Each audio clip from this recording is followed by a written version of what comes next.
Welcome to Public Space, a community dedicated to supporting individuals who have experienced religious trauma or find themselves in between and are looking for self-God as well as community.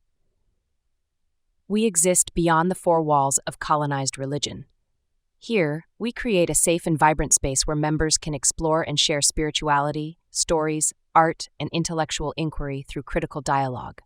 Join us as we embark on a journey of healing, self-discovery, and creative expression. Together, we will foster a supportive community that empowers individuals to reclaim their voice, embrace their unique journeys, embody a Path-Maker Archetype, and find solace and strength in the company of like-minded individuals. Greetings, Pathmakers, and welcome to Season 2. The trail is different, and what we're packing and what we're sharing this season is different as well. This season, we plan to have more engaging dialogues with individuals while off path. So enjoy the following dialogue, as it may inform you and add to your toolkit while you trek life beyond religion, especially colonized religion. See you out there. All right. Welcome. We have the privilege and honor of sitting down with author Prashanti to explore the subtle power of paradox and the Taoist teachings that shape her debut book, Embracing Paradox. So without further ado, how are you? Tell us a little bit about yourself and a little bit about this amazing book, please. Hey, Aaron, it's an honor and a pleasure to be here. I'm very excited for what I'm going to learn from this whole process of having this really heart to heart, authentic conversation with you. I'm ready to jump right in. I'm like, okay, maybe I shouldn't, maybe I should like hold a little bit. I'm like, I'm fighting it right now, but I think I'm going to go all in and just, start talking about how this beautiful process of unfolding happened for me as I embrace the paradoxes in Tao Te Ching. I was at a really terrible crossroads in my life, and great things happen at the crossroads, right? Amazing things blossom during that time of what do you call the downtime. You can't always be high on life. There has to be a certain downtime. And during that downtime, I don't know, it just happened. I've never known about Taoism. I've heard of, I've grew up in an environment where everyone encouraged um, the the acceptance of all religions. So I grew up in India, predominantly Hindu, but my parents and my grandparents follow the guru Sri Satya Sai Baba, and he embraced all religions. His symbol was basically all religions, like you have Christianity, Islam, and other religions that are just those 5 or 6 religions that everyone know, like Jew, like. And so he embraced all of those religions and very engaged. I played a role of Jesus in a play. Like I've done that, and I've played a role of a Muslim devotee. So I've seen all kinds of religion, and I understand they all are one. The source is one. There's just one source. And at that point, Tao was shown to me as that is the source. Because when someone puts a figure to God, I would question that. I would I'd be like, why does God look like us? Does he have to have all kinds of ailments and suffering that we went through? Like humanizing God was really like an awful thing that I thought was. And then when my family was following this guru, I'm like, how can you consider this person as a god? That's just, it doesn't. So there's a lot of those unfoldings. It was like a peeling off, I should say lotus petals, actually, not like onions, make it sweeter. So it was like unfolding of those lotus petals, one by one, and all of that shadow work that happened during that process of writing the Embracing Paradox. So when I first wanted to do the translation of Tao Te Ching, I was like, okay, I'm just gonna like translate it. I'm not gonna write anything. I'm just gonna translate those 81 verses. That's all I was gonna do.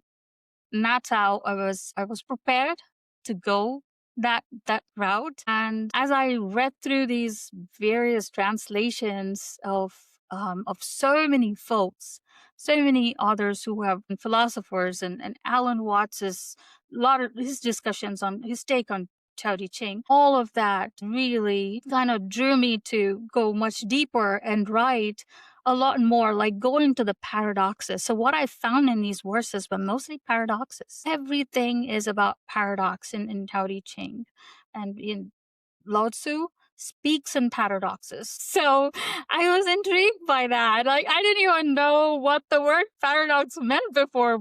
Like I didn't even. Yeah, I was so far away. I was so far off, and yeah, I was kind of drawn into that and understanding what the paradoxes meant and kind of paradoxes that I experienced in my own life. So all of that is that book. So it's a very heavy book. Honestly, it's a very heavy. There's a lot of heaviness in that book, meaning that when you read it, you would have to be in a certain space. You just can't read it like while you're driving, or while someone's driving. You just don't. There's got to be a space. It's got to be like a spiritual, like a ritual to really to read that book. And for me, writing the book was like that. And I've been reading that book again and again too. So it really was a very mind blowing experience for me to write about this. Incredible, incredible. Thank you for sharing. While you were talking, the most immediate question that came to my mind that I think our audience and listeners would resonate with is was there ever a moment in your life when paradox stopped feeling confusing and began to feel instructive or even intuitive? All the time, even right now. I'm in the process. Like I don't understand. Like the first words of Tao Te Ching states that you cannot define Tao. You just can't define. And my mind always goes there. I want to figure out, what is this all about? What is this consciousness about? What is Brahman about? What is Tao about? I want to figure it out, because that deep longing is in, and I could feel it. And that's what is leading me to all the search that I've been doing all my life, like even writing the book, going through the shadow process. It really is to understand what this consciousness is all about. It's understanding, like, how is that consciousness within you? How is that working within you? How could you identify that and relate to that higher consciousness? How do you connect to that? So that's that whole the process that we all are searching, right? The ones of so-called spiritual folks, like that's all we do. We want to search. We're in search for that consciousness. And I found out was that consciousness, and I wrote about it, but probably not. I don't know. I just don't know. And I'm okay with it. I'm coming in terms with that. I'm like, I'm okay not knowing what Tao is really. I'm okay not knowing what Brahman, what universe, what conscious, whatever God, whatever name you call. I'm okay not knowing. It's okay. It's fine. I am I'm just gonna accept it. That's the process that I'm right now going through, and I'm like, I'm just giving up. This is it. So I don't know if that That's helps. powerful. No, yeah, that's powerful. Yeah, as you say that, right? What you're talking about, it resists fixed definitions, right? So Exactly. how does this way of thinking reshape your relationship to certainty, control, and meaning? That's a very interesting question. And I'm actually exactly in that state right now. I'm figuring those out. I'm trying to figure out, okay, if I let go of my control, like surrender. My guru says surrender, just surrender. Like, where do I put that stop? Where do I like hold that control? Say, for instance, if I don't ask my daughter to eat every every 5 minutes, or she has a dinner table, if she's looking at the phones, and I have to say at some point, Ava, can you stop doing that? So it's like, should I just let go and let her find the path and let her figure all of this out? So when it comes to parenting, that's where I also struggle, because you don't want to be blamed. Like, people do call people bad parents or bad parenting. That's still there. It's there. And that's a fear of judgment in me that I need to work on.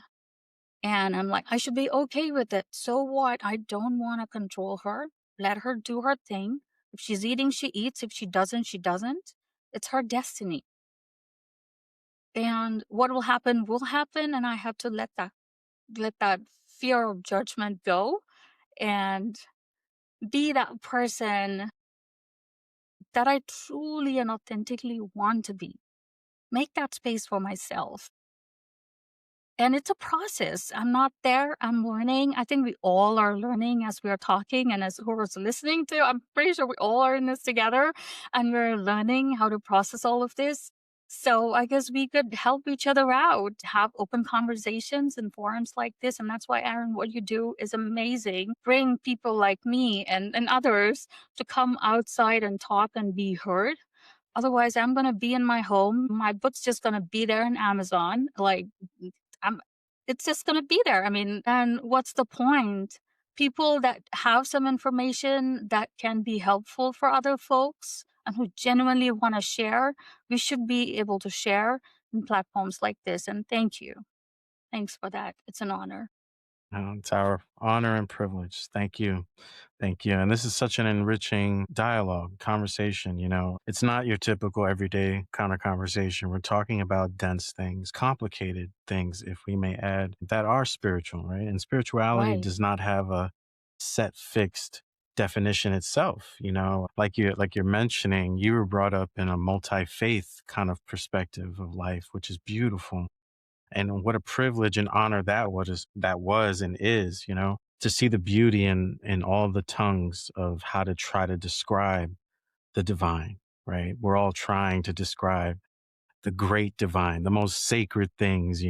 And so just to make your life about that is a beautiful thing, but it is a struggle. You're right. We're not going to be on the top of the shelf selling out, 9 million books or something like that. Like, because people don't really connect to this unless they are at that point in their life or journey, in layman's Right. terms, when they're ready, right? Like you're saying with your interactions with your daughter, which is revolutionary yet beautiful parenting, right? It's like, well, she is a person too.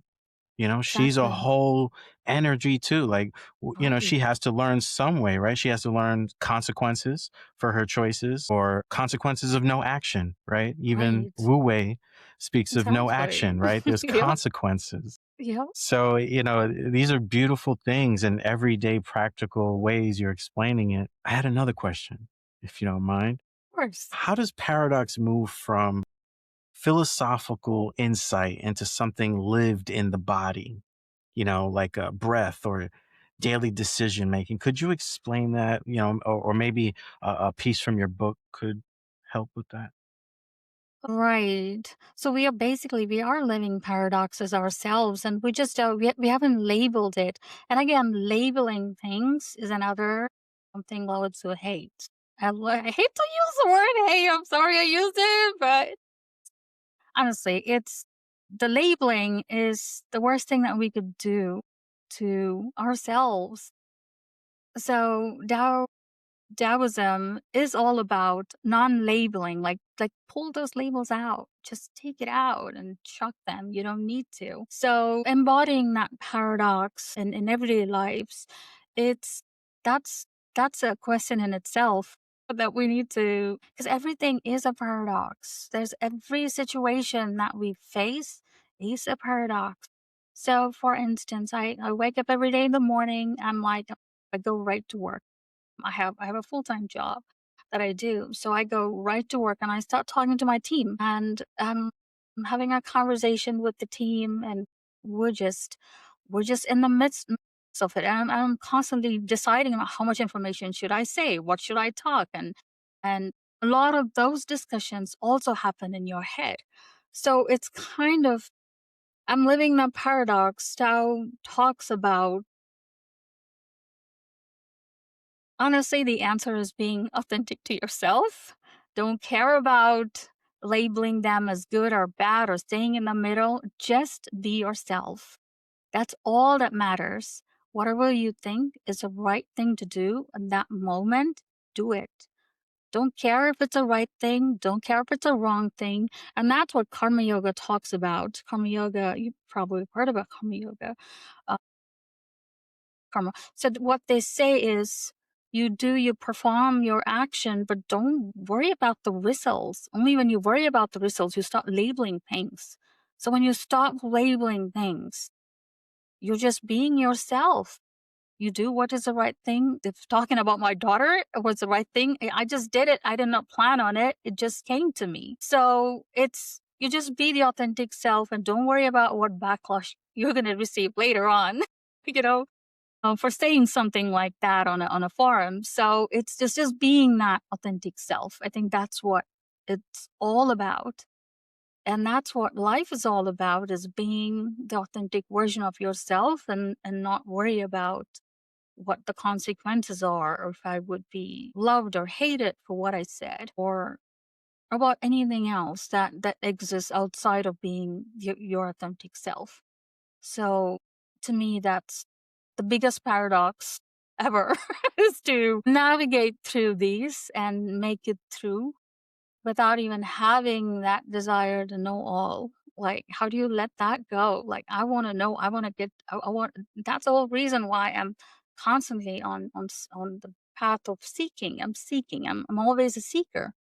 I think at some point that has to end. The seeker has to stop seeking and be the witness to the happenings. Just be the witness. You're not the seeker. You're just a witness. And the next stage will be that witness will drop. There will be no witness to see. There's nothing to see. You're just there. And that's the state that I guess we all are trying to get to, is to be there. Yeah, definitely. In our own ways, right? We're all trying to reach Yeah. that point. You're right. What you said was so beautiful. It really struck this visual in my head, and it really was just like a moment. You're right. If things just play its natural state, life would be more balanced, right? Like, God forbid the trees decided to stop being trees, or God forbid the sun stopped being the sun, and decided to do something else. Like, without that, it creates a lot of chaos and instability. But when you think about it, if more things were more authentic, then there's some sort of cosmic design that is very natural to us. Yep. And we are all created, in any time, at any given time, anywhere in space, that, we're for a reason, right? We live Right. through Right. reason and meaning, right? We embody that. So, yeah, what you said was just so powerful. Like, yeah, it's so true. Like, what if these critical things stop being authentic? Would we then see the bigger picture? Like, we too ourselves have to Right. stop doing this because we're kind of messing up the grand design, right? Like, this cosmic flow, like we're going against the current, so to Yep. speak. Exactly. Loads of talks about that in Tao Te Ching too. He talks about, my gosh, you actually you brought in a really good point. So he talks about how Tao takes care of everything, the universe, the solar systems. I mean, we're like a speck in that solar system, like not even a speck of a speck of a speck, right? We're so tiny and in the grand scheme of the universe. And when Tao is taking care of all of that in perfect harmony. I mean, that's just perfection everywhere in the universe. We're trying to figure out, we can't even make it to Mars. I mean, we're still like, stuck at moon. So we haven't even crossed that threshold. So we're like so tiny and minuscule, and we're like trying to figure out the grand scheme of the master Tao, like of all the universe. I mean, like, isn't that lame? I mean, at some point, that's where we have to give up. Like, I surrender, and we know this, right? We all know we need to surrender, but to get there is really hard, and that's what we all are trying collectively to let go and let Tao take over, or let that consciousness that's doing all that magic outside of what we see just take care of us, like those tiny little emotions that we feel. Just let it go. Just surrender that to whatever you believe in. So that's the point. But again, it's very hard to get there. We all are trying. We're really trying hard. But at some point, I think awareness is the biggest thing, because we have no control of when we would get to that state of surrender. But we're being aware of this within us. And that awareness is the most important aspect here. And that's all we need to care about at this point in our journey. And that's also part of surrendering, right? You surrender and you just go with the flow. And that's the very popular quote from Tao Te Ching, go with the flow. So yeah, that's the goal. We have to go with the flow, just surrender every single moment. We need to remember in each moment of this life that surrender is the only way out. It's the only way, that's the proven way. The gurus and the gods or the scriptures that are said so far, that the truth is this, that there's only that one consciousness. And our goal is to realize that consciousness. So we know what the end goal is. It's just getting there, and that can be done through surrender, is what they've said. What my guru says as well. Just surrender that he's got it. He's got it. So Yeah, we need to get there. that's powerful. That's powerful. It's interesting. Me, myself, over the years, I've become a student of multi-faith and embracing and educating myself, spreading my awareness, increasing my awareness about the different ways humans on this earth have formulated ideas and art and theological perspectives of how God has engaged with us, humanity, on different parts of the earth, right? And a lot of that has to do with our location, right? That has affected how we view and perceive the great divine. So it's just so interesting too. You brought up awareness. It seems like the surrendering is not full surrender, but it's enough for us to be aware of our awareness. And awareness is not that wide of angle, right? It's awareness of our path, our view, Yep. our authentic purpose, right? So it's really not Exactly. encapsulating everything. You're not meant to know everything, Right. but you're meant Right. to know enough for your own path to help you get from wherever you are to where you're going. And I think that is very important, especially during this time and age. People need to try to start understanding that, minding your own business doesn't mean you ignore people, but it means, you're focused on what you got Yep. to do, and you're not Yep. comparing.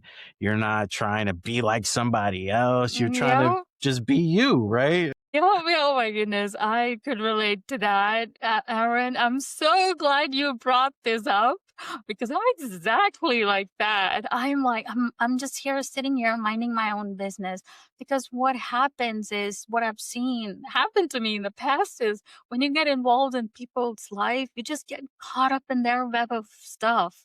And then both our webs intertangle and tingle, and it just gets very messy. Like, that energy gets so messy.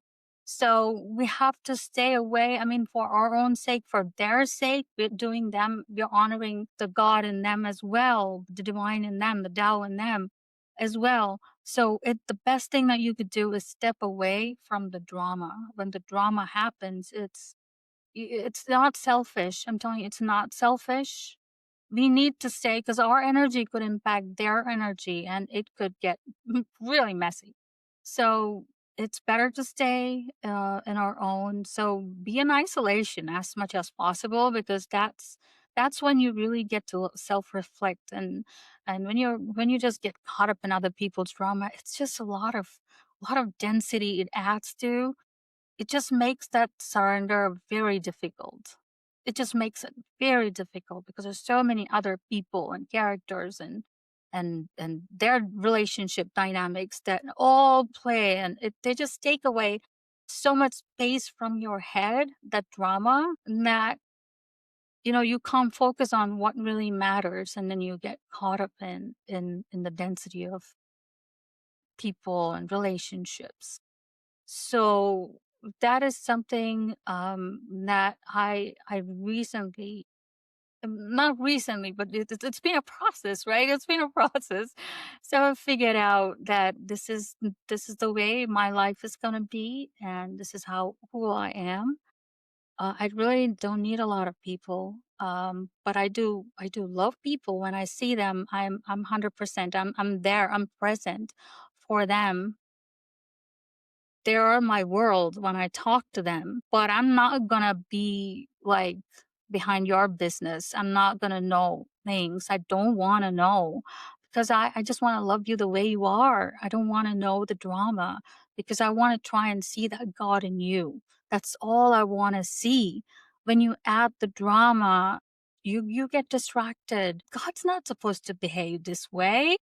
If God is in you, why are you doing this? A lot of these judgments and questions, and you just get caught up in that drama. So just step out of it and make people aware that, yeah, you love them. You love them. You really love everyone. That's who we are. Unfortunately, we just don't want to be in that mess. But I love you. So that that matters. Yes, we love you too. This is amazing. You make me think of Jungian psychology when he's talking about the shadow and the archetypes. And it's interesting how, these things are similar, and how when you say surrender, we think of the ego, the human ego, where, Jung would describe it, something that tries to protect you at all times, right? But we don't understand the extent our ego is willing to go to protect what we think is the self, like our identity, who we think we are. And this is a very powerful, invisible mechanism in our mind, right? It's not like we can turn it on or off. It's just instinctual, right? But like you're saying, isolation and many other practices that we've spoken about on this podcast that help us strengthen our spirituality and who Mhm. we are and ground us. These things help us kind of come into relationship with that ego and say, you're not wrong, but I think you need to tone it down. You know, I think that you're not in control. I think I'm in control. Like you're an aspect of me. Like when we're talking about trying to control oneself and the different aspects of ourselves, you mentioned shadow work. Yep. Yeah. Maybe you can share a little, if it's not too much, about, your adventures into Oh, shadow work wow. and how Okay. that's affected you. Yep. Okay. And that's what the book's all about. I have 81 of those instances in the book.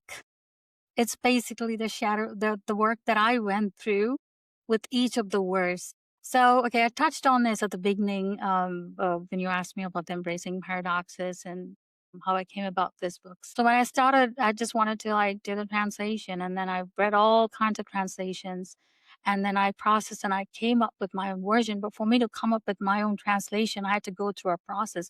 I had to sit with it. I had to sit with each of the words and understand. Sitting with paradoxes, my goodness, it does number on your head. It really does. It transforms you when you sit with the paradoxes, because you're meant to sit with the paradoxes, because that's the whole point. You have to stop labeling, and you have to start sitting with both can exist.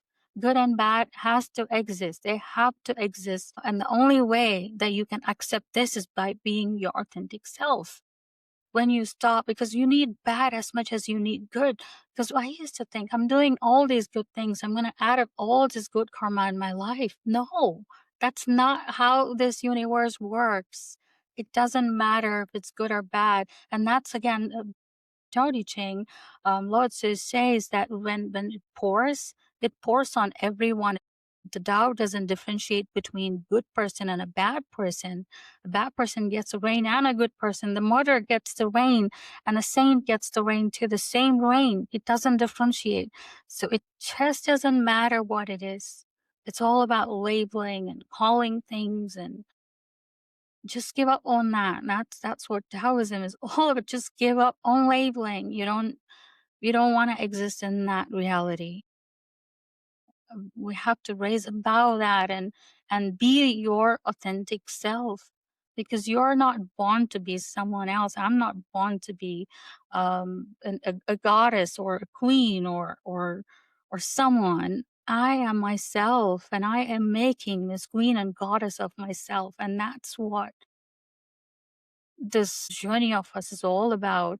Is we know we are all gods, we just know, but then we're not, because we have all these other stuff that's going on. We're not there. So but to get there, the only way is to be your authentic self. Just be yourself. You can't label things. It doesn't matter if you're a good person or a bad person, you're doing a good thing or a bad, it just doesn't matter. You just have to be as authentic as you could in any given situation. That's all that matters. Yeah, that's powerful. Thank you so much. You speak with such conviction. Sorry. It's very moving. Thank you. Thank you. Thank you. Thank Your you. work speaks to people who feel caught between belief systems, or identities. What do you hope Embracing Paradox offers them? The book, like, what do you hope it really offers the everyday practical person? You know what I mean? If there's one thing. Right. So, what do we mean by everyday practical person? Like who is Let's say someone who works 9 to 5, like me. I like I work 9 to 5 too. right. So, And they're just maybe trying to get ahead, but it just seems like life is yeah, keeping us in the same spot, right? How yeah, can yeah, this book yeah, be something that helps us move forward? yeah, yeah, definitely. So, the base spirituality is not something that you do. So you practice during certain hours in a day. It's not like when I go and help somebody, that means I'm doing spirituality. Spirituality has to be from the time you wake up, from the time to go to bed. The spirituality has to be part of you. It has to be interwoven into your life. It just has to be the so whatever you do, it doesn't matter if you're a business person or you're the 95 person. Because I work in a very average 9 to 5 job. So I'm a project program manager. So I manage a project. I manage my project. So that's my job, my day job, and I practice spirituality as a part of my day job. So when I meet my team, when I meet other people, I do see God in them. I'm not there to like I am of course I'm there to give my best, to do my best at my job and be as authentic as I could and help people. So that's where my work ends there. I'm being my authentic self, and whatever happens, I don't care. I get promoted. I don't care. I'm getting paid enough to sustain a family, so I'm happy with whatever is. So I'm content. I'm just, I'm there in that zone where I'm okay. I'm okay doing the 9 to 5 job because I've made that as my spiritual endeavor. I do my work. I don't expect anything in return. Keep doing your best. Just show up as the best version of yourself, the most authentic version of yourself every single day. And that's all you need to do. And be it a banker, when you go when you're sitting there, make sure that you put on that smile and be that authentic true version of yourself. Or it doesn't matter who you are. Construction workers, same. Everyone, and just follow. Be the authentic version of yourself. Try to be as true and to yourself. That's all that matters. Yeah, you're right. And that is the challenge, right? Because in the backdrop, and I found this in my own life, in my own walk, the clash between spirituality, philosophy, and, the physical system we're in, right? We live here in America, and it has its own systems, and they're not perfect. And a lot of people would argue they're pretty broken right now. But the point here is, like, we can't live outside of systems. We ourselves are Mhm. systems, right? It's all about trying to just get a hint, a little bit more awareness as to how can we exist in this system, as broken as it is, and we not emulate that brokenness as much. You know what I mean? You feel me? Yep, yep, yep. And it's hard. It's very hard. It's very difficult. You know, we all have our different levels of privileges because of life's events, right? But Right, right. there's a lot of people right now, most times, suffering. They don't, this world is Mm-hmm. filled with a lot of people that just don't have or have enough, you know? I mean, me personally, I feel, you know, with whatever I've achieved and accumulated at this point in my life, you know, it's an honor and an obligation to give back in whatever way possible through gifts or skills or, you know, a podcast or something. But the point here is like there's many ways into finding that balance in our life. We don't all have to always do it literally the same way. The beautiful thing about the Tao is, you know, it doesn't repeat twice, right? Like it's so unique to everything. It's so relative to everything. Like it's that powerful. You can't deny that it is the very matrix that we are in, and we breathe it, you know, and exhale it, you know, all the time. Energy, right? Energy. Right, right. So thank you for this. Did you have any final closing thoughts, ideas, anything you want to say to our audience and listeners to help them through these troubling times? Yeah, definitely. So I want to throw a little bit of background about how Lao Tzu, how he wrote this book. And I have a little story that I just imagined, or I think it just came to me like in a dream. How did Lao Tzu write this book? Like why am I writing that book? Like why am I like wandering on his book? A lot of because I didn't know about Taoism until that night. It was a couple of years ago. Literally a couple of years ago. While I was in the DC on a business trip. I got so sick I couldn't pull myself out of the bed to go to a doctor, and I had to get some help, and I was at that crossroads when Taoism came to me, and um, I was at the lowest of my life, and that's when Taoism came to me. So that lowest in lives much needed, are much needed in this grand scheme of things, because for the goodness to exist, the bad must also exist. Because it has to exist. It's all part of the yin and yang is all about that, right? That balance. So it's okay. It's there, the worst things are happening, and just understand that it's happening for a reason, because something great's going to come out of it, and that's the only reason that could ever be. So just relish in that joy that something amazing is going to happen to us, because we're going through this downtime. This downtime is as important as your uptime. You need to come in terms with that, and that's where acceptance plays a big role. Accept it. Everything that's going on, everything's going nuts. It's fine. It's okay. You know, this has to happen for something good to happen. So I'm just gonna accept it. So that's how I processed that, the whole.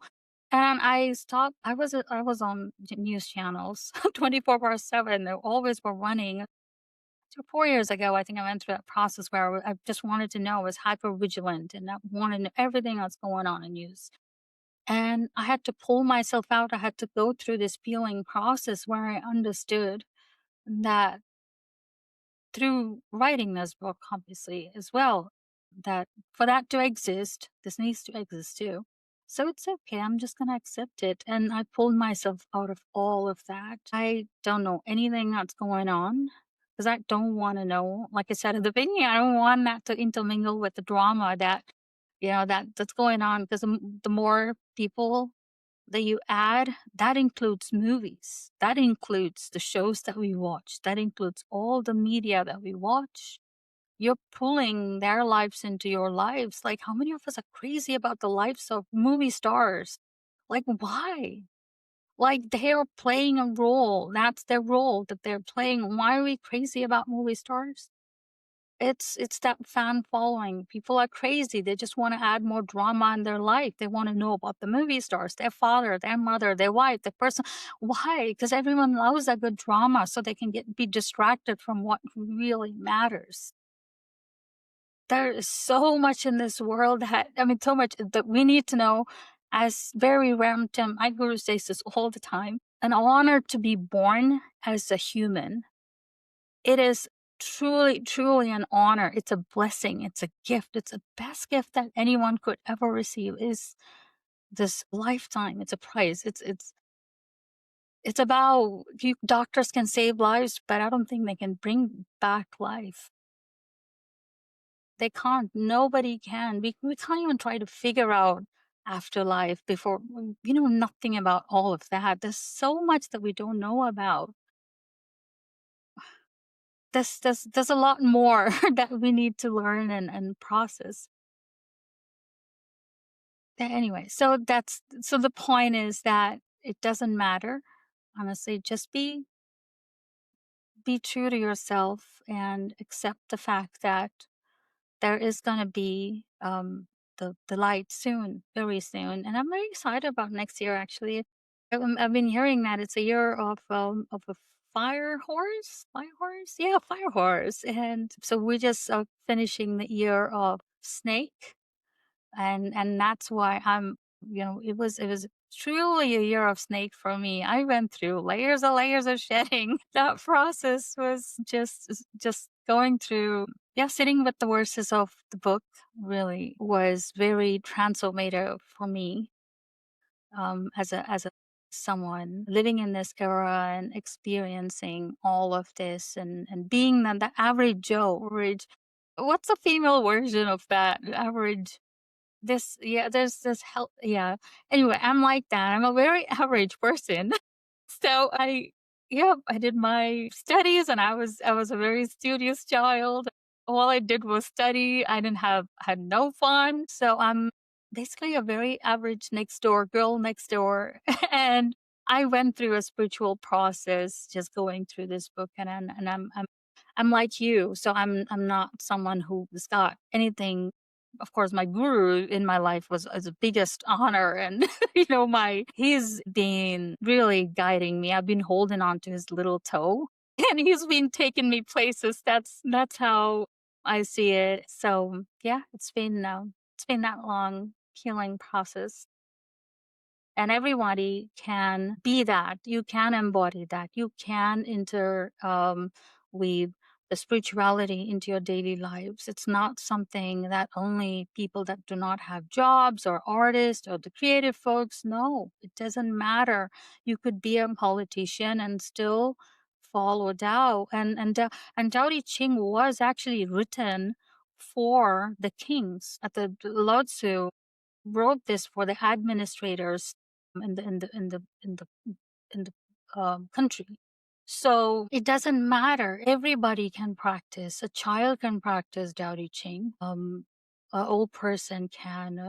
It doesn't matter. Age doesn't matter. And that's what I loved about Tao, and how they don't have idol worship, or they don't worship a human form of a god. It's all about the Tao, that unknown, because it truly is unknown. All this is because we're trying to figure out what that is, but seriously, it's unknown. We can't. With our little tiny brains, we can't. So we have to let it go. We have to just surrender to all of this beauty that's going on, and just watch it. Just be that that just looks at the glory of whatever God you believe in or Tao you believe in. You just bask in that glory, and that's all this earth is for. You don't try to figure it out and make a mess.